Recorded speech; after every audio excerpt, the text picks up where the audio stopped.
This is BoomerLife on CL 650. Lying in bed, just like Brian Wilson did.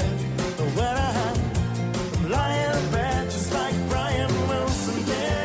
And welcome back to the show. You're listening to CL 650, and on BoomerLife, we're talking with the founder of SleepShop, Haji Manji, and his son, Farouk, who's a regular sleep expert. You're here because it's the 37th anniversary. You're having your sale on now, and what does a sale mean at SleepShop? Well, it's huge for us. Is it? We went to our suppliers. We made sure that we got really, really good promotions on a lot of the products. All the locations have the products that are on sale. I'll give you some examples. We've got some Sealy Posturepedic, which are generally over $1,500, down to $798. When you buy a Tempur-Pedic mattress with an adjustable foundation, that combination price, we give you $500 off. So we've got some really interesting things. And you can come into any location, enter to win a new mountain bike. You don't even have to purchase anything. Just come on in and fill in the ballot, and away you go. Now, Haji, you mentioned, or we asked about what has changed, and you say technology. What hasn't changed? I guess it's still that personal contact, right? Absolutely, that personal contact still, because I'll just tell you what I used to do when I opened up my business.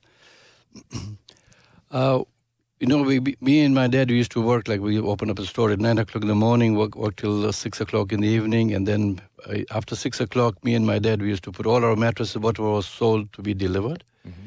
And me and my dad, we used to do the deliveries till 9, 10 o'clock at night. The two of you? That's the two of us, yes. And that exactly I have instilled in my people today too. The guys that work for me, they also do the same thing too, even if they have to work later. But this is what we do about, personalized service. And even today, I get on the floor, I talk with customers. If anybody has got a problem, I deal with myself rather than telling, look, talk to this particular person. I want to get involved because at the end of the day, customer is very important to me. Now, Farouk, is your dad the secret weapon? Is he the closer? Is he the guy you bring in? He explains it well? Exactly. So, family business. Now, you have your family, you and your dad, and your mom is there once in a while too. So, but I guess the employees, the 20 employees, is an extension of your family. So keeping that family together is important. Like if you have a good delivery guy, you want to keep him. If you have a great salesperson, you want to keep that person. So that's the trick, right? Absolutely. So and how do you do that? Yeah, it's a very diverse group of individuals, all different backgrounds and cultures. And we treat them just like we would treat each other. Very respectful. We're very open in terms of communication-wise. And I think that's an important part to having to work with an organization, is having the ability to make sure that everyone is on equal footing. There's open communication. We reward each other. We celebrate together. And if there's downfalls, then we'll pick each other up and continue to move on. But the education part is very important. So when it was your dad and yourself that started the business, but at some point your business becomes successful, you got to bring people in. So you have to teach them the same way that you would run it as a family business. So what's the number one piece of advice you give to your employees? How do you want them to approach what they do? See, the advice that I give to my employees, first of all, I always treat them as my family.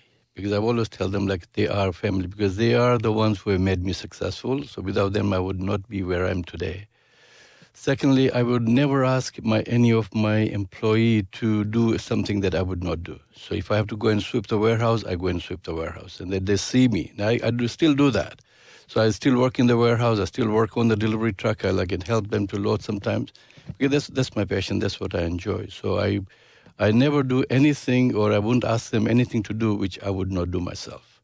So that, I think, this is what I find is a success to our business, and that's how we become successful. That is the trick of running a business. If you're not willing to get in there and do it yourself, you sit up in your office, then how can you relate to people? Yeah. So do you have good experience keeping people long term? Yeah, most of our staff have been with us for many years. We've got people that have employed with us 10 plus years. Oh, yeah, absolutely. I have this, all the ladies that work in the office. They've been with me for 15, 18 years now. all my delivery guys that work with me, they've been with me for the last 8-9 years. So like they still stay with me. So, and some of the salespeople too that we have. Mind you, the sales are something like where people, they keep on moving and whatnot. That's more transitional, right? Yes, yes. All right. So how has the store itself changed over the years? In the old days, you go in, you see the mattresses there, but do you have a different philosophy now with the way you have your store set up versus the old days? I know you have the sleep test that you do, right? Is that something you started early? In fact, like right from day one too, like I always used to do the same thing too. Like today, like the technology and the way we talk about how we are showing the mattress, everything has changed, but really the core is still the same thing. Like I don't know how to put in words, but what I used to do is, well, even when I started out my business, to even at that particular time, too, I always used to take people into different mattresses, show them the different comforts, and then I qualified for them for which kind of mattress they should be getting. And that's exactly what we're doing today, and that's exactly what has happened in the industry. Like before, everybody used to sell based on price, and the mattress look good and whatnot. Today, it's not the same thing. Like today now, people are coming in, like we're trying to educate them, like what is good for you, what is good for your back. And that's exactly how we're selling the mattresses. That's the voice of Haji Manji. He is the founder of SleepShop. And Farouk is here as well, his son. Now, when you talk about the sleep test and people getting onto the mattress, I bought mattresses years ago, and I always felt weird lying in the middle of a showroom on a mattress that, it's not your bed, right? So how do you get people to relax and actually relax enough to actually feel the difference? Because I can remember being in a mattress shop going, this is not the place I really would lie down, right? Yeah, and that all goes with the environment we create, the mood we set, the way the mattresses are displayed. It goes with the staff that we have, how they treat everyone really comfortably, welcoming them into the store, making sure that they feel at ease.